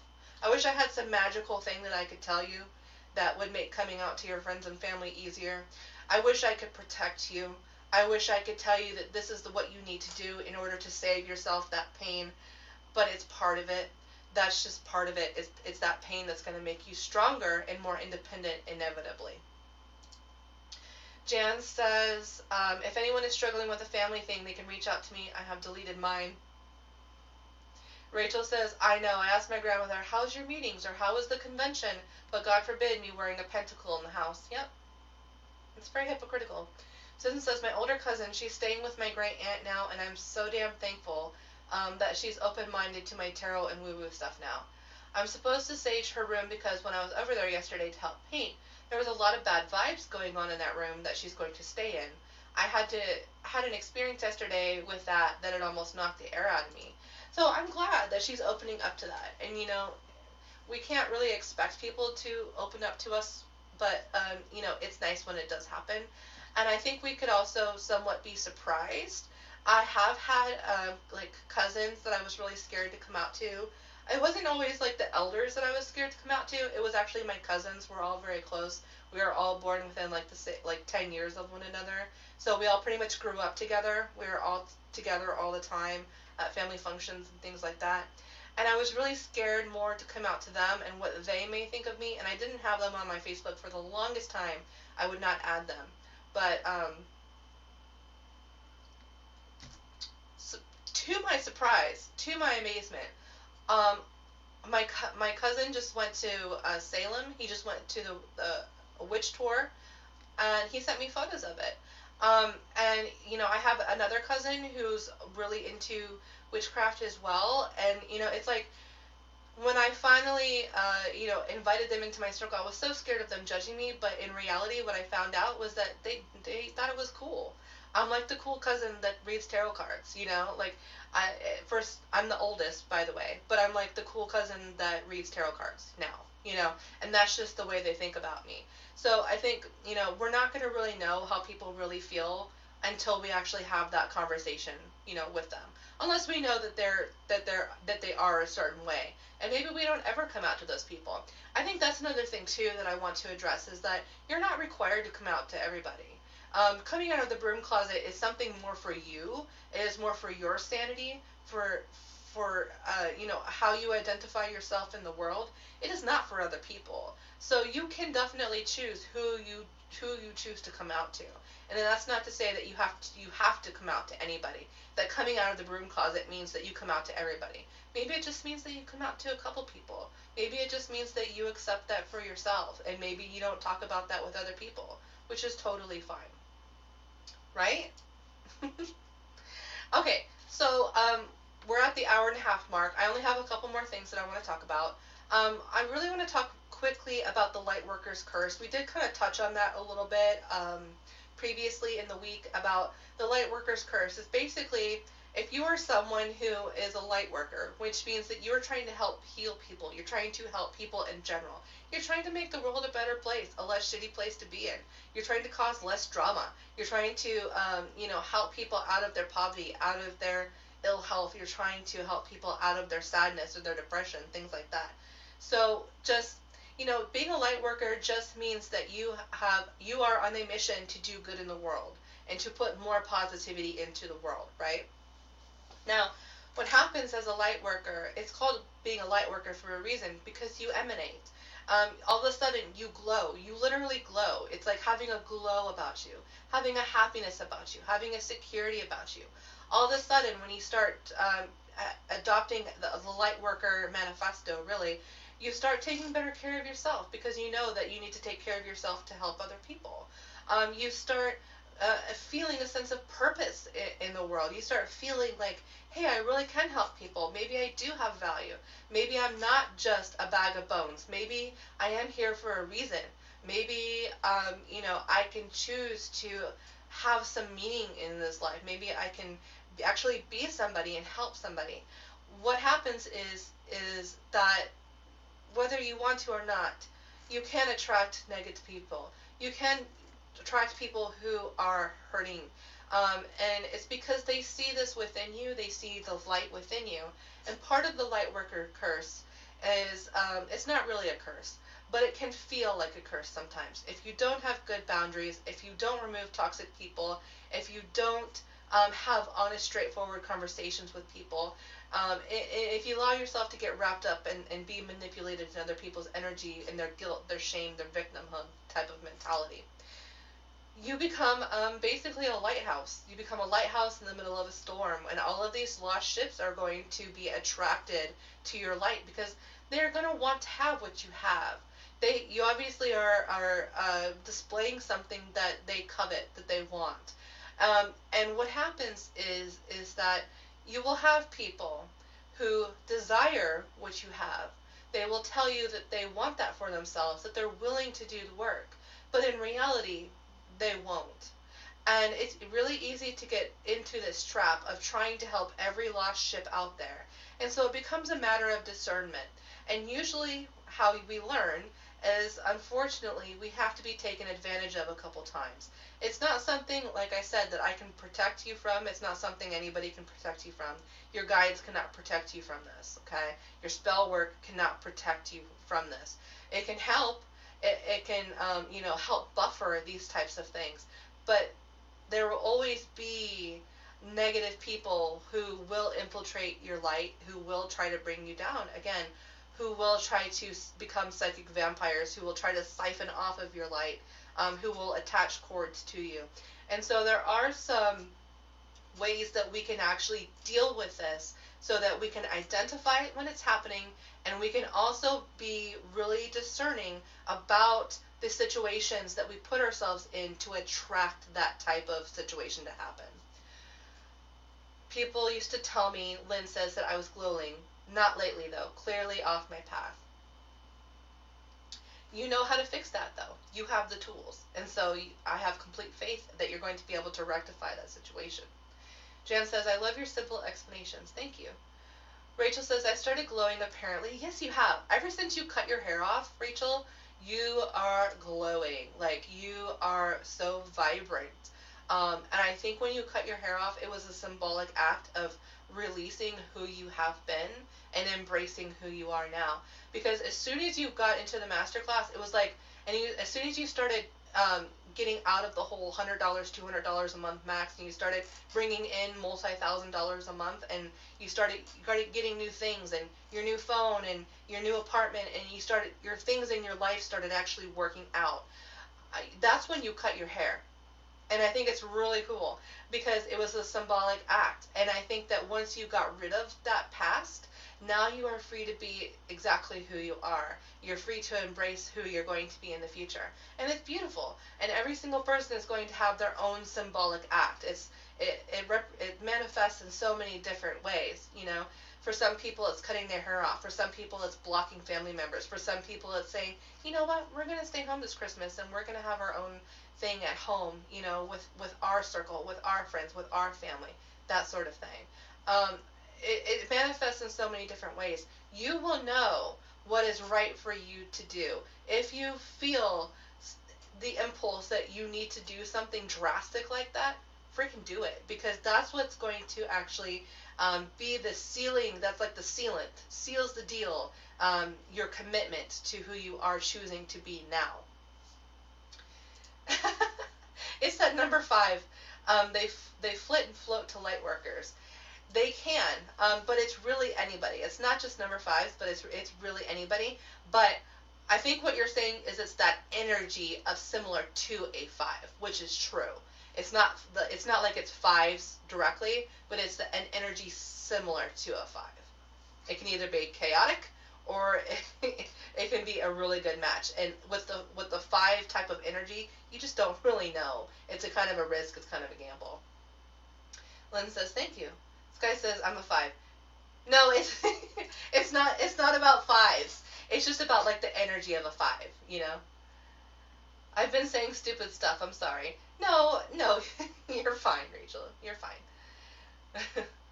Lynn says, I believe being a light worker is wonderful, but we didn't sign up for easy when we came into this world. Absolutely. And anybody who thinks that being a light worker is like, you know, I'll talk to people who are interested in the masterclass, especially who, after they see the Psychic Hotlines webinar that I did with Heather, Charlene, and Maria, I'll ask them and be like, why do you want to get into this? Like, what is your big why? That's like the first thing when you get into the masterclass. You have to go through the module 1, which is your big why. Why are you even doing this? And I'll have people literally just say that they're doing it because they want to make $5,000 this month. And I'm like, that's awesome, but why else are you doing this? You know, like, it's not easy. Being a light worker, being a spiritual service provider, it is a calling. It is not something that someone just wakes up and decides to be one day and has like love and light type of fluffy bunny type of life. That's not how it is. Being a light worker is not just love and light at all. That's a very juvenile approach to being a light worker, is to just douse it with more love and light, just douse it with more love and understanding and compassion. Even though this person is being abusive, how can I choose to love them more? And sometimes choosing to love people means not putting up with their bullshit, not putting up with their abuse, and loving them from a distance, right? It doesn't necessarily mean that we have to put ourselves in these abusive situations because we're supposed to love people more. I just don't agree with that at all. Sometimes choosing love means to love yourself first versus, trying to convince yourself that you should love someone else even though they're being abusive. Brandy says, I've thought about shaving my head and felt the impulse to do so. Maybe I should. Shave like one side of it. I wore that for a long time. I had one half of my head shaved for a really long time. It's a cool look. It's banging. I love it. It's like so rebellious and like so edgy, and I love it. And maybe it would give you that boost that you need. You know, maybe it would give you that thing that you need. Pomegranate says, only just made it in, so I'll catch it later, but wanted to say hello. Hi, Pomegranate. Good to see you. Thanks for coming in and just saying hi. I appreciate it. So how can we turn the light worker's curse into what we call alchemy? How can we alchemize it? How can we turn that negativity, that darkness into light, as a light worker does? A light worker is not just about choosing to love people all the time, even through abusive situations, but it's also about taking people's darkness and turning it into light. Maybe it doesn't necessarily mean that you're going to turn someone else's darkness into light for them. Maybe it means that you take that darkness that they are exhibiting, that they are displaying, and turn it into light for some other people. So in a lot of ways, it doesn't necessarily always happen exactly as we want it to happen, exactly how we think it's going to happen. But being a light worker, once you start doing light working, once you start doing transmutation and start doing shadow work and things like that, you're going to find that in a lot of ways you're helping more people instead of just helping the individual. It becomes about the collective. Yeah, try it, Brandy. It's really cute. Just take this part, like go right behind your ear. Have you seen that? And just shave this part off. And so when you have to the side, like, you can part your hair down the middle, and it can look like you don't have it. So if you don't want to wear your hair shaved that day, then you can do that. Or you can flip your hair over to the one side and you have that one side showing. It's really cool. And I used to get a little like designs in it. I would get like stars and hearts and like sparkles and stuff like that. That was back when I worked at the barbershop though. I used to get that done. That was a lot of fun. Lynn says, how'd that happen the other day? Yeah, so light working is not necessarily about healing people on an individual level. It's about just putting more positivity in the world in general. So some of you might be going, what is shadow work? What is transmutation? What is alchemy? Well, I would invite you to look into that. I would invite you to start looking at shadow work. Rachel has some really great, don't you have like a 5-day challenge about shadow work? I think you do, about shadow work and tarot cards and things like that. So if you want some resources, you get in touch with Rachel on that. I don't really teach that. It's just something that I do in my personal practice. It's not something that I actually teach like professionally, but she does. Let's see. Okay, so I have a couple things that we can do to really change this dynamic as well. Number one, we have to stop seeking out drama. We have to stop, like, they call vague booking, where you're like being passive aggressive about something without being like really direct about it, and you're letting it fester, and you're letting it um, turn into something more than it is. And you're also influencing other people in a negative way, right? So, and then the other common thing is that I see all the time that happens is to stop. How many of you see this or have dealt with this or have been this person? You go into a group. You're looking for someone to help. You're just looking for some conversation. Someone asks a question or something like that, right?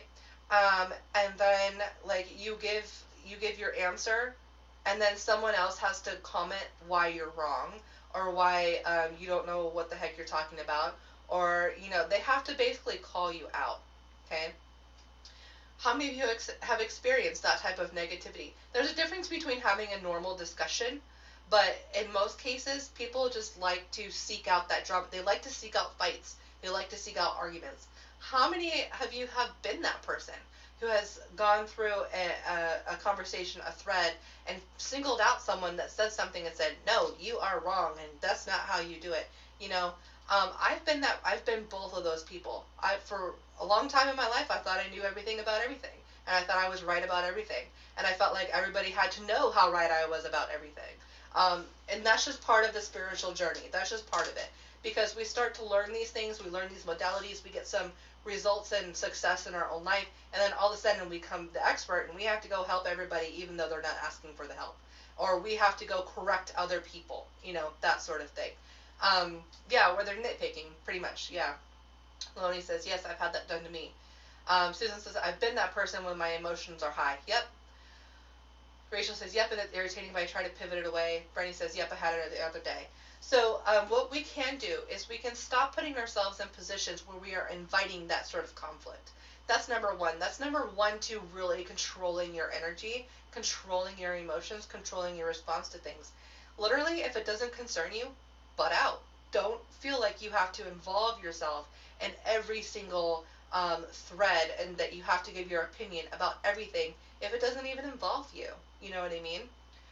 Marissa says, trying not to be like that anymore after experiencing it done to me. Yeah, and it's not like it's not that people are bad people that they're doing this, but they're doing it in reality, people, and myself included, we do it because we feel like we can help someone, and we feel like if we could just take control of the situation, we could solve all of their problems. And through wisdom, through experience, you will figure out inevitably, I hope, that actually it's really not all that helpful, and actually it's causing you more drama, it's inviting you to psychic attack, it's making you more vulnerable, it's stressing you out, it's taking precious time away from other more important things that you could be doing. Lynn says, what? I can't fix everything? Lynn says, been there, done that, don't like myself afterwards. Yeah. Totally me. I've been that annoying person before, but I've also had people do that as well to me.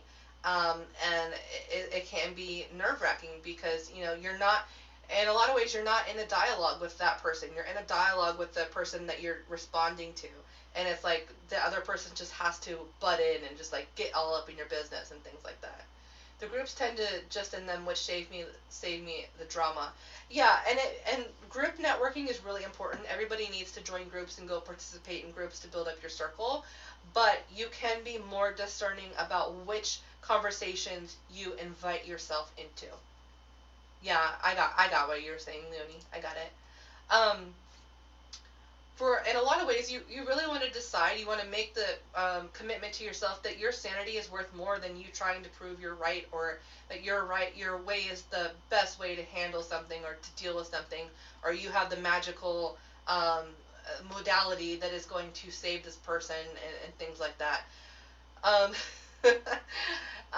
You have to decide that your sanity is going to be worth more than that, and that's one good way how to get rid of a lot of the drama in your life that is totally unnecessary, that you yourself are creating, or that you yourself are putting yourself in a position to create. And it's infuriating. It's frustrating, but it's the truth. And I'll always try to be straight with you. I'll always try to be truthful with you in a compassionate but direct way, So we kind of have to call ourselves out on that. Another thing is, especially when you're dealing with resistance, especially when you're dealing with people who are just really not understanding, they just really don't freaking get it. One thing I have noticed that has really helped me deal with psychic attack is not responding right away, and waiting, and letting myself think about something for a moment before I respond. Giving myself time to cool down, giving myself time to reflect on what it is that is happening here. Am I really responding? Am I going to respond in the most helpful way? Am I going to create more drama? Is there a way that I can, as Rachel said, pivot this conversation in a different direction?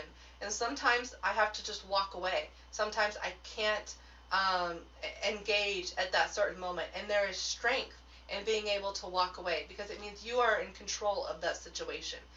Only fools argue with fools, am I right? So if you can walk away from a situation and not find yourself in defense mode and not become a keyboard warrior where you're like, no, this is wrong and I hate you and blah, blah, blah, it's if you can walk away from a situation and just allow yourself to process it, this is what becomes transmutation.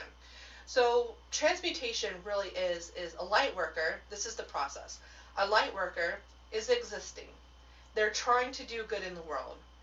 Unfortunately, some people hate them for that. Or some people will try to bring negativity just because they just don't understand, or that they're so wrapped up in their own pain and hurt that they just can't see outside of themselves. They're very one-dimensional type of thinking and acting, for that matter.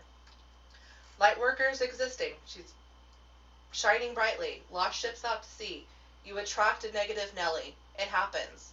And so you understand what's going on. You take a step back. You detach emotionally from the situation. It takes a lot of practice to do this. But if you can step back, if you can step back out of yourself, say, yes, this is making me angry. I feel these certain emotions. I feel the need to be defensive. And catch yourself doing that. If you can catch yourself in the process of needing to be defensive or angry and lashing out, that's the first step in understanding how to transmute that darkness into light. And so we take a step back. We look at this darkness. We look around the side. We look around the other side. We take a 360 view of this. We tap in empathetically with the people who are having this darkness within themselves, or displaying this darkness, or projecting this darkness. And we say, do I understand why this person is acting the way they are? Do I understand that some things, the modalities that I have may not necessarily be helpful in this case, but what might be actually most helpful is, in fact, ignoring it and not engaging and deciding not to engage in this conversation, not to engage the darkness. We don't want to smother and put the darkness out with putting more love and light all over it, but we don't want to ignore it either. We want to see what it is. Come at it from a scientific point of view. What is this? Why is this person acting this way? What is the truth in this situation, this conversation? What is the truth in this anger with this person? Because there is always some layer of truth to everything, right? So we look at it and we say, okay, is this really true? Who is this true for? And why is this person acting the way they are? And sometimes you can help that person in the moment, but sometimes you can't, and that's okay too, and you step away. And when you step away, you choose to remove yourself from that situation. And here's where the transmutation actually happens. You use that experience, that situation, as a force for good. It influences the content that you put out. It influences the blog post that you write. You begin to use your platform, your audience, as a platform for saying, this behavior was wrong, this behavior was right, or can we do better with this type of behavior? Or how can we navigate this type of thing if it happens again? So some of the best blog posts I have ever written, some of the best long posts I've ever written, some of the best workshops that I've ever come up with have been inspired by negative situations that have happened to me, have been inspired by darkness other people have tried to throw at me. And instead, I choose to transmute it into light. I choose to transmute it into something that is helpful for many different people. And it takes time to learn how to do that. It's not something that really comes naturally, because our ego naturally wants to protect us. Our ego naturally says, wait, this hurts and I don't like this, and so I'm going to puff myself up, and I'm going to fight back, and I'm going to defend myself because it could mean death. Our reptile brain kind of believes that.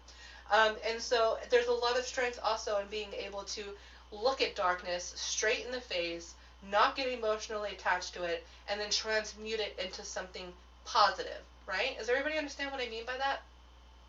Lynn says, I stopped replying. It wasn't worth my time or energy. Yeah.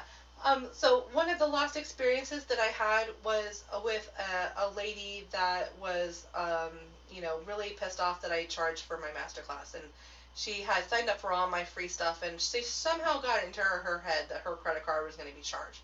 Even though she signed up for all the free stuff and she never put in her credit card, like, come on now. But she proceeded to write me like several letters of hate mail, saying how, I was a scam artist and this type of thing, just throwing shade at me, just throwing evil at me.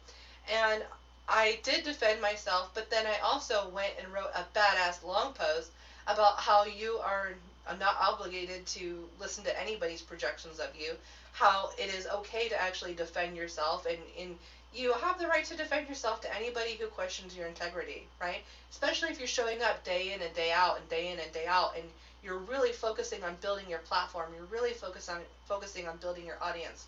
And so I think that it can be almost a better use of our energy to, in fact, write about it, influence our platform, come up with teachings and trainings about it, rather than trying to change the one person, especially that has the darkness. Try to change the way that we view that darkness, and try to come up with more ways to help other people navigate that darkness.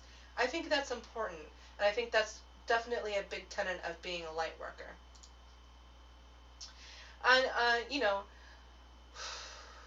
I gotta take a deep breath after that, because it's very, whenever I start to get passionate, I get hot, my hands start to get sweaty, but that's just how I ground my energy when I start channeling energy.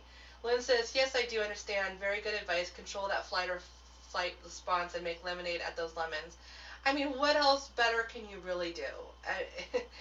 What else, if you're not using it for something constructive, then it's not helpful and it's not adding anything to your life. So I'm very much a person that believes that victimhood is a state of mentality, and that yes, things do suck. It's not like things are just not magically going to suck anymore, or that things aren't going to be hard, or that you're not going to feel that pain or that anger or those emotions. We don't want to shut that off. We don't want to become sociopaths. We want to feel those feelings. But again, wrapping up, circling back to the very beginning of this stream to end today's stream, is it's okay to feel those feelings, and we're never going to be able to protect ourselves 100% from those feelings or situations. But and things are going to suck and things are going to feel bad. But after the storm clears, on the other side of the storm, after we give ourselves ample time to feel the feelings and work through those and get ourselves out of that situation, we can turn it into lemonade, as Lim says. We can definitely take those experiences and we can write about them. We can influence. We can put those experiences into our activism, and we can definitely change the world just by looking at this stream today. I mean, all of my negative experiences are, this stream is inspired by all of them, and it's helping people, and that's the best thing that we can ask for. So I hope that you really enjoyed this stream today. I do have a worksheet for you. Let me get that for you. I don't think that I'm going to do a worksheet tomorrow. This will be the last worksheet that we're actually going to have. And let me make sure that it's the right one. Give me just 1 second. And I'm going to finish catching up on day 3 and 4. Tomorrow's going to be kind of a free-for-all. We're just going to kind of like recap the challenge. We're going to just talk about some victories and some wins that we all had. I invite you to come hang out with us. We're going to lighten it up a little bit, because it seems like a lot of my challenges are really intense and we do a lot of deep work and we kind of go to those nitty gritty places within ourselves. And it's like tomorrow I really just want to do some card pulls and I really just want to have fun and just kind of lighten the energy up a little bit. So I would love for you to join us tomorrow. We'll do a recap, wins and victories, and I'm hoping I can have everybody tallied up tonight. By tomorrow's stream, have the winners and I can announce them then. We'll just kind of have to see how things go.